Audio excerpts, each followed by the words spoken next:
हौसलों के तरकस में कोशिशों का वह तीर जिंदा रखो, हार जाओ चाहे जिंदगी में सब कुछ, फिर से जीतने की उम्मीद जिंदा रखो, उम्मीद जिंदा रखो। प्यारे विद्यार्थियों, क्या आप भी यूपी बोर्ड में 90 प्लस लाना चाहते हैं या फिर 95 प्लस अपना स्कोर करना चाहते हैं?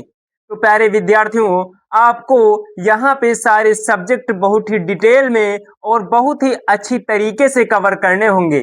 इसी क्रम में प्यारे विद्यार्थियों, हमारे चैनल पर विषय विज्ञान के यहाँ पर बहुविकल्पी प्रश्नों की सीरीज चल रही है। प्यारे विद्यार्थियों, यहाँ पर हम हमारा जो चैनल है वो आपके ऑब्जेक्टिव क्वेश्चन जो 20 पूछे जाते हैं उसमें से 20 में 20 नंबर दिलाने की गारंटी देता है।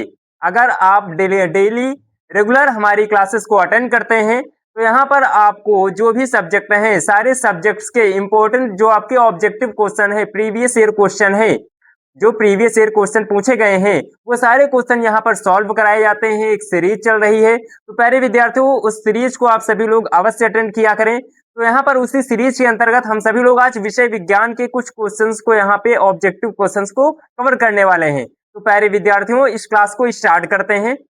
सबसे पहले पहला क्वेश्चन दिया गया है हमारे यहाँ पे। पहला क्वेश्चन है कि प्रकाश के परावर्तन के नियम के अनुसार आपतन कोण और परावर्तन कोण में क्या अंतर होता है? तो प्यारे विद्यार्थियों, प्रकाश के परावर्तन के कितने नियम हैं? 2 नियम है।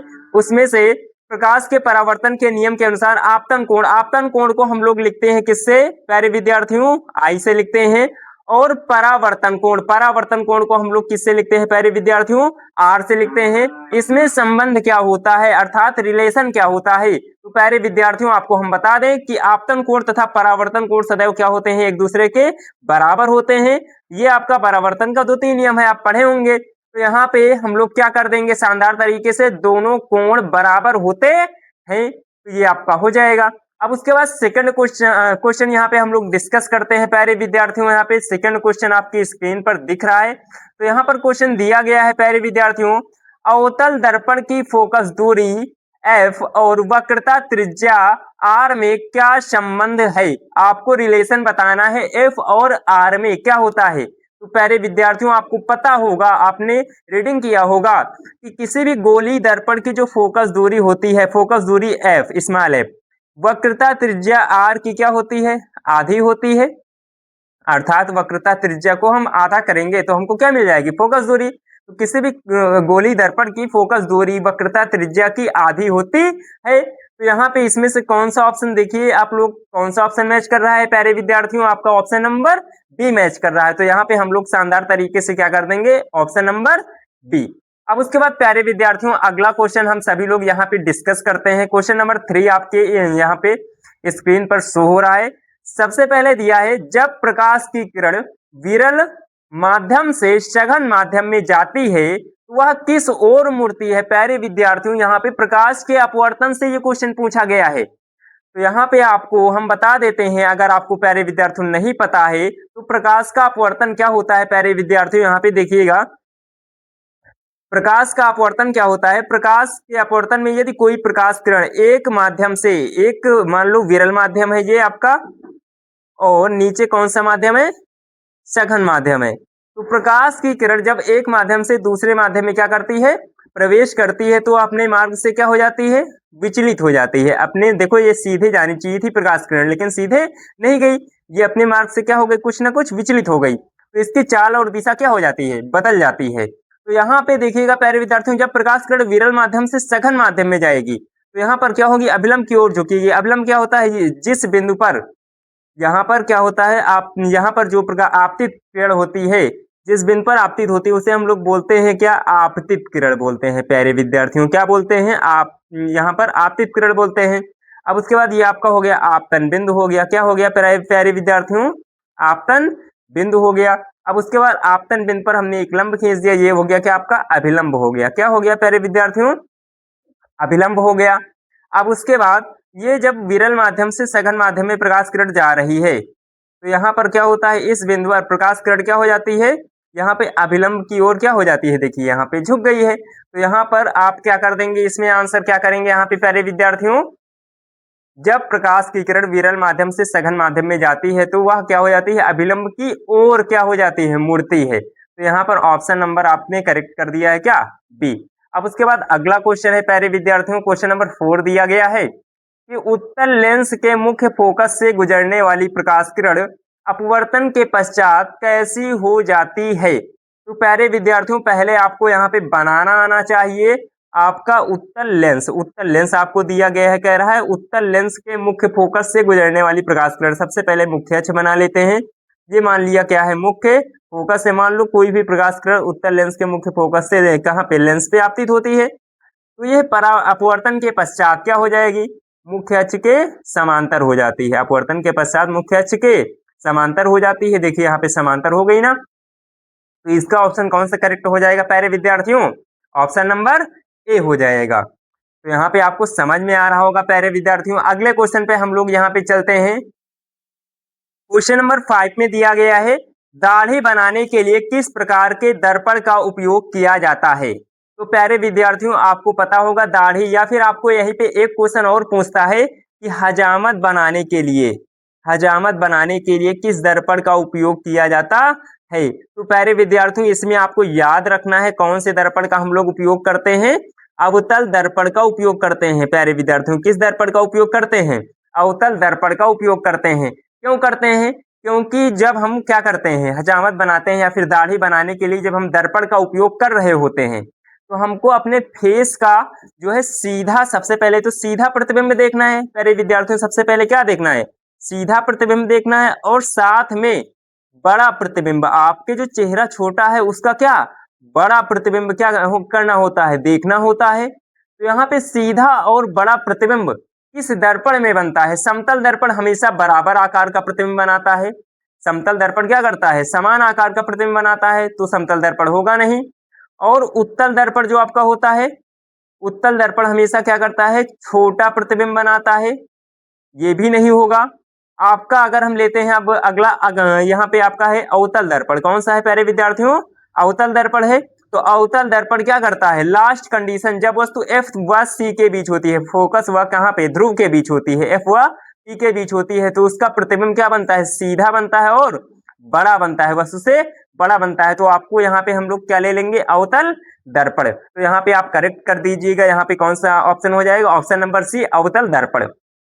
अगले क्वेश्चन पे चलते हैं प्यारे विद्यार्थियों, क्वेश्चन नंबर 6 दिया गया है। क्वेश्चन नंबर 6 में पूछा गया, ये बहुत ही महत्वपूर्ण क्वेश्चन, अनगिनत बार पूछा गया, बोर्ड एग्जाम का सबसे फेमस क्वेश्चन दिया गया है कि निर्वात में प्रकाश की चाल कितनी होती है। तो प्यारे विद्यार्थियों निर्वात में प्रकाश की चाल आपको पता होगी कि निर्वात में प्रकाश की चाल कितनी होती है। तो आपको याद रखना है 3 गुणे 10 की पावर 8 मीटर पर सेकेंड। आपको यहाँ पे मात्रक भी याद रखना है, मीटर प्रति सेकंड में है यहाँ पे चाल।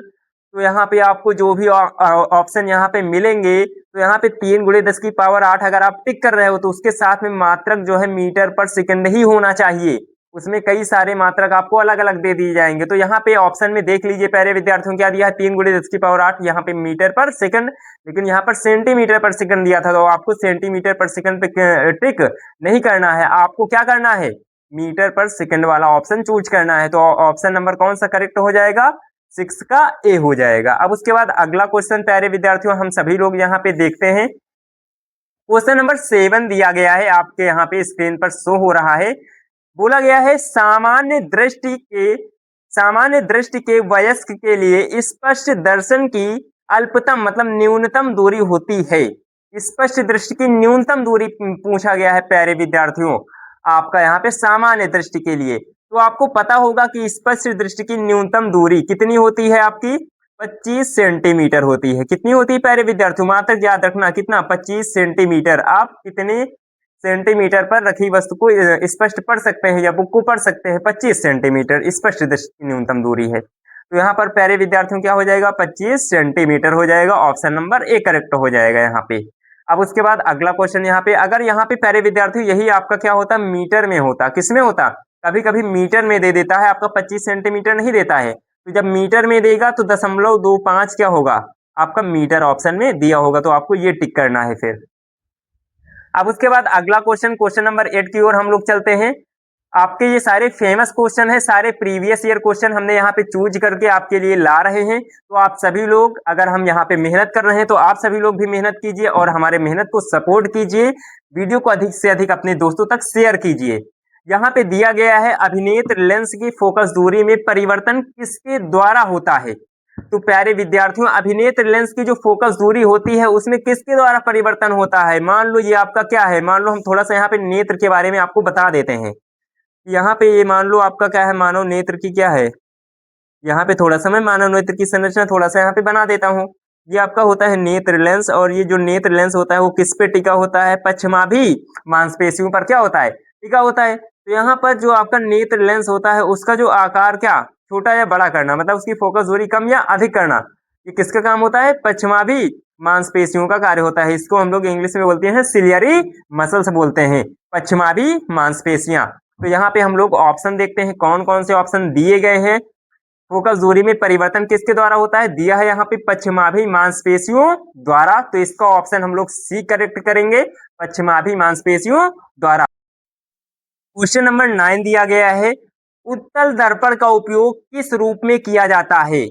प्यारे विद्यार्थियों, आपके जो उत्तल दर्पण और अवतल दर्पण के उपयोग हैं वो बहुत ही महत्वपूर्ण है। आप सभी लोग उनके जो उपयोग हैं, दर्पणों के उपयोग, उनको अवश्य ही कवर कर लीजिएगा। तो यहाँ पे हम जो आपका उत्तल दर्पण है, उत्तल दर्पण का उपयोग करते हैं कहाँ पे, गाड़ियों के जो आपकी क्या होती हैं, कारें होती हैं, बसें होती हैं, या फिर आपकी मोटर कारें होती हैं, उनके जो आपके पीछे का दृश्य देखने के लिए साइड मिरर के रूप में, किसके रूप में करते हैं प्यारे विद्यार्थियों, साइड मिरर के रूप में हम लोग क्या करते हैं, किसका उपयोग करते हैं, उत्तल दर्पण का उपयोग करते हैं।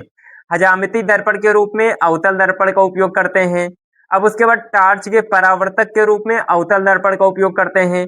सोलर कुकर में हम लोग अवतल दर्पण का उपयोग करते हैं। केवल यहाँ पे है गाड़ियों के साइड मिरर के रूप में हम लोग किस दर्पण का उपयोग करते हैं प्यारे विद्यार्थियों, साइड मिरर के रूप में उत्तल दर्पण का। लेकिन अगर हम लोग पूछे गाड़ियों के यहाँ पे हेडलाइट के रूप में किसका उपयोग करते हैं, तो अवतल हो जाएगा। अब उसके बाद प्यारे विद्यार्थियों अगला क्वेश्चन हम सभी लोग यहाँ पे देखते हैं। क्वेश्चन नंबर 10 दिया गया है, इसका ऑप्शन आपका कौन सा करेक्ट होगा, बी करेक्ट हो जाएगा। अगला क्वेश्चन दिया गया है, क्वेश्चन नंबर 10 है, अवतल दर्पण में जब वस्तु अनंत पर हो, कहां पर हो प्यारे विद्यार्थियों, अनंत पर हो, तो प्रतिबिंब कहां बनता है। आपको बताना है कि प्रतिबिंब कहां पर बनेगा।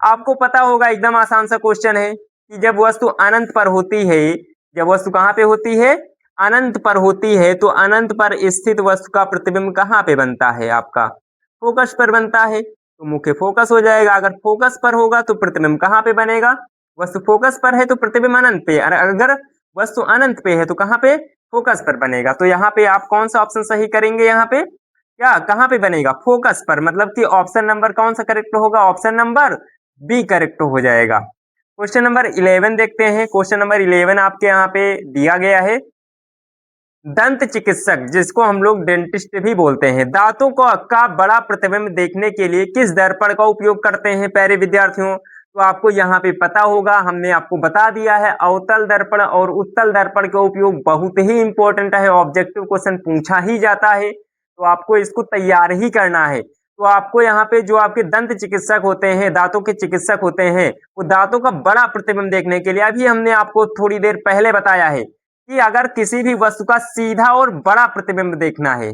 सीधा और बड़ा प्रतिबिंब देखना है, तो कौन से दर्पण का उपयोग करेंगे, हम लोग अवतल दर्पण का उपयोग करेंगे, सीधी सी बात है। तो यहाँ पर प्यारे विद्यार्थियों आप कौन सा ऑप्शन सही करेंगे, सी। सी में क्या है, अवतल दर्पण है, तो आसानी से आप करेक्ट कर पाएंगे।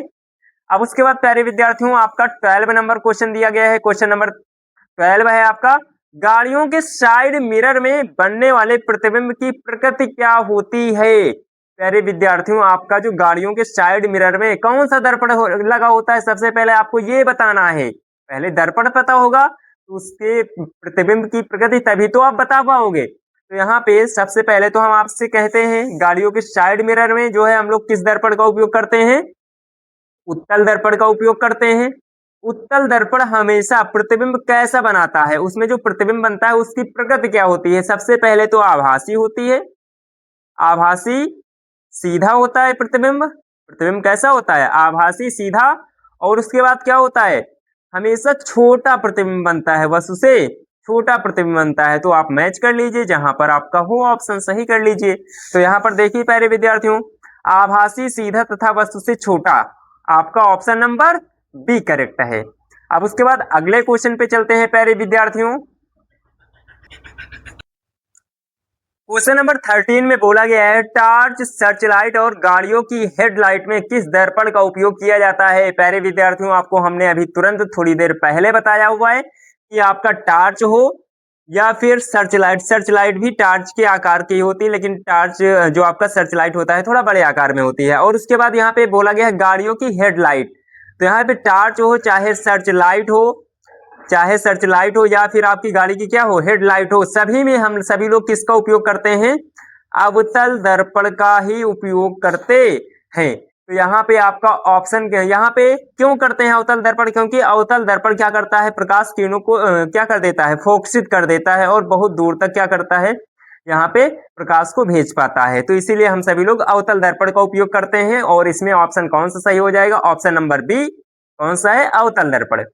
प्यारे विद्यार्थियों, अगला क्वेश्चन हम सभी लोग यहाँ पे डिस्कस करते हैं। क्वेश्चन नंबर 14 दिया गया है, ये भी आपका मोस्ट इंपोर्टेंट क्वेश्चन है। क्वेश्चन नंबर 14 में बोला गया है, लेंस का सूत्र क्या होता है। तो लेंस का सूत्र एक होता है दर्पण का सूत्र, दोनों बताएंगे हम। अगर हम बात करते हैं दर्पण का सूत्र, तो आपका होता है 1/f equal to 1/v plus 1/u होता है। वहीं अगर हम लेंस सूत्र की बात करते हैं तो होता है 1/f is equal to 1/v minus 1/u। आपका दर्पण सूत्र में प्लस होता है और लेंस सूत्र में यहाँ पे क्या होता है, माइनस होता है। इतना आपको याद रखना है, आपका इंपॉर्टेंट क्वेश्चन है। तो यहाँ पर कौन सा ऑप्शन सही हो जाएगा प्यारे विद्यार्थियों, क्या हो जाएगा, option number B 1/f is equal to 1/v minus 1/u हो जाएगा। क्वेश्चन नंबर 15 की ओर चलते हैं। क्वेश्चन नंबर 15 में बोला गया है, उत्तल लेंस की क्षमता होती है, उत्तल लेंस की क्षमता आपके बोला गया है यहाँ पे धनात्मक होती है, ऋणात्मक होती है, शून्य होती है या अनंत होती है। तो प्यारे विद्यार्थियों, यहाँ पे आपको बताना है उत्तल लेंस की क्षमता। क्षमता को हम लोग सबसे पहले लिखते किससे हैं, ये बताइए। क्षमता, क्षमता को हम लोग लिखते हैं P, पावर, ठीक है ना। अब उसके बाद फोकस दूरी के व्युत्क्रम को हम लोग क्या बोलते हैं, लेंस की क्षमता कहते हैं। बोला गया है उत्तल लेंस की क्षमता धनात्मक होती है या ऋणात्मक होती है या फिर शून्य होती है या फिर अनंत होती है। तो अगर हम बात करते हैं प्यारे विद्यार्थियों, क्षमता का चिन्ह वही होगा जो फोकस दूरी का चिन्ह होगा। अगर हम आपसे बात करते हैं उत्तल, आपका जो यहाँ पे उत्तल लेंस की बात करता है, उत्तल लेंस की जो फोकस दूरी होती है वो प्लस में होती है कि माइनस में होती है। तो उत्तल लेंस की फोकस दूरी किस में होती है, प्लस में होती है। तो मान लो फोकस दूरी आपका है 5 सेंटीमीटर है, तो P बराबर निकालोगे 1/5, 5, ठीक है ना, इतने डायोप्टर हो जाएगा। तो यहाँ पे क्या आएगी, क्षमता किस में आएगी, प्लस में आएगी। अगर आपका फोकस दूरी माइनस में होगी तो क्षमता किस में आएगी, माइनस में आएगी। तो यहाँ पे शानदार तरीके से आप कर पाएंगे कि उत्तल लेंस है, क्षमता किस में होगी, आपकी यहाँ पे धनात्मक होगी। अगर यहीं पे अवतल लेंस होता तो उसकी क्षमता हमेशा किस में आती, ऋणात्मक आती। क्यों आती, क्योंकि उसकी फोकस दूरी ऋणात्मक होती। यहाँ पर उत्तल लेंस की फोकस दूरी धनात्मक होती है, इसीलिए इसकी क्षमता क्या होगी, वो भी क्या होगी, धनात्मक होगी। अब कुछ क्वेश्चन नंबर 16 यहाँ पे हम लोग डिस्कस करते हैं। क्वेश्चन नंबर 16 है और आज का सबसे लास्ट क्वेश्चन दिया गया है प्यारे विद्यार्थियों। हम लोग यहाँ पे सीरीज चला रहे हैं और यहाँ पे इस सीरीज में हम सभी लोग डेली जो है यहाँ पे क्वेश्चंस को, ऑब्जेक्टिव क्वेश्चंस को कवर करते हैं और भी सब्जेक्ट जो आपके बचे हुए हैं सारे सब्जेक्ट्स के ऑब्जेक्टिव क्वेश्चन यहाँ पे कराए जाएंगे। प्यारे विद्यार्थियों, पानी में डूबी हुई पेंसिल टेढ़ी क्यों दिखाई देती है। तो यहाँ पर जो पानी में डूबी हुई पेंसिल है, आप सभी लोग यहाँ पे पढ़े होंगे अपवर्तन। अपवर्तन का उदाहरण है, जैसे आप यहाँ पे एक कांच का क्या ले लीजिए, ग्लास ले लीजिए जिसके आर पार आप क्या कर सकें, देख सकें। उसमें पानी भर दीजिए और ऐसे पेंसिल को क्या कर दीजिए, तिरछा रख दीजिए। तो आप यहाँ से क्या देखेंगे, पेंसिल क्या होती है, आपकी टूटी हुई दिखाई देती है। आखिर ऐसा क्यों होता है, आपका प्रकाश के अपवर्तन की घटना के कारण क्या होता है, ये आपकी घटना क्या होती है, घटित होती है। तो आपको यहाँ पे याद रखना है कि यहाँ पे किसके कारण होती है, अपवर्तन के कारण होती है। पानी में टूटी हुई पेंसिल टेढ़ी दिखाई देती है अपवर्तन के कारण। और एग्जाम्पल है अपवर्तन के आपका, जैसे आपका है यहाँ पे तली में कोई पड़ा हुआ सिक्का, तो सिक्का क्या होता है, उभरा हुआ दिखाई देता है। या फिर तालाब का कम गहरा प्रतीत होना, तालाब की तली का कम गहरा प्रतीत होना, ये भी आपका किसका एग्जाम्पल है, अपवर्तन का उदाहरण है। तो प्यारे विद्यार्थियों, आपको शानदार तरीके से यहाँ पे क्वेश्चन सारे समझ में आ रहे होंगे। अगर आपको अच्छी लगती है हमारी वीडियोस तो आप सभी लोग यहाँ पे कमेंट करें, लाइक करें वीडियो में, और उसके बाद इसको शेयर करें और हमारे चैनल को सब्सक्राइब करें। तो प्यारे विद्यार्थियों, मिलते हैं एक नई वीडियो के साथ में। संघर्ष करते रहिए, मेहनत करते रहिए और बोर्ड एग्जाम में अपना परचम लहराइए। धन्यवाद। मिलते हैं एक नई वीडियो के साथ।